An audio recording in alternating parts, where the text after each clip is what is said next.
కానీ ఒక్కటి మాత్రం నాకు అర్థమైంది, నా పేరు తీసుకొని కూడా ధైర్యం రాలే. మొత్తం ప్రసంగం మీరు గమనించండి, ఎక్కడైనా పేరైనా తీసుకున్నాడా? మా కాంగ్రెస్ పార్టీ కార్యకర్తల బలం ఏందో దాన్ని బట్టి అర్థమైంది కదా. ఇప్పుడు ఒక కథ చెప్పుకుందాం. అనగనగా ఒక అడవిలో జీవించే జంతువులు ఒకరోజు మీటింగ్ పెట్టుకుంటారు.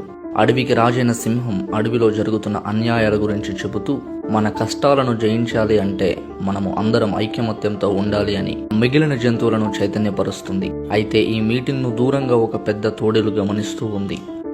మీటింగ్ అనంతరం తన ఉనికి కోసం తన మందలో ఉన్న పిల్ల తోడేళ్లతో, సింహానికి మా పెద్ద తోడేలు అంటే భయం, అందుకే మొన్న జరిగిన సమావేశంలో పెద్ద తోడేలు పేరు తీసుకోలేదు అని ప్రచారం చేయసాగారు. ప్రచారం ఎంత చేసినప్పటికీ పెద్ద తోడేలు ఉనికి కాపాడుకోలేకపోయింది. ఇక తానే స్వయంగా రంగంలోకి దిగి అడవిలో ఉన్న జంతువులతో, సింహానికి నేనంటే భయం, అందుకే సమావేశంలో తన పేరు తీయలేదు అని గొప్పలు చెప్పుకుంది. తాను స్వయంగా రంగంలోకి దిగి ఉనికి కాపాడుకోవాలని చూసినా కూడా అడవిలో జంతువులు ముక్కున వేలేసుకుని ఫక్కున నవ్వసాగాయి.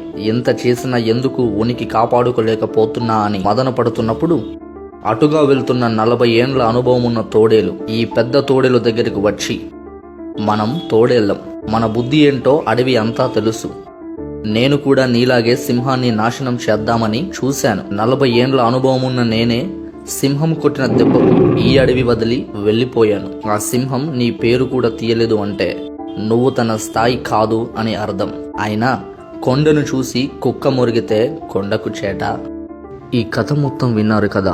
ఇందులో సింహం ఎవరు, పెద్ద తోడేలు ఎవరు, 40 ఏండ్ల అనుభవం ఉన్న తోడేలు ఎవరు? గెస్ చేసి కామెంట్లో చెప్పండి.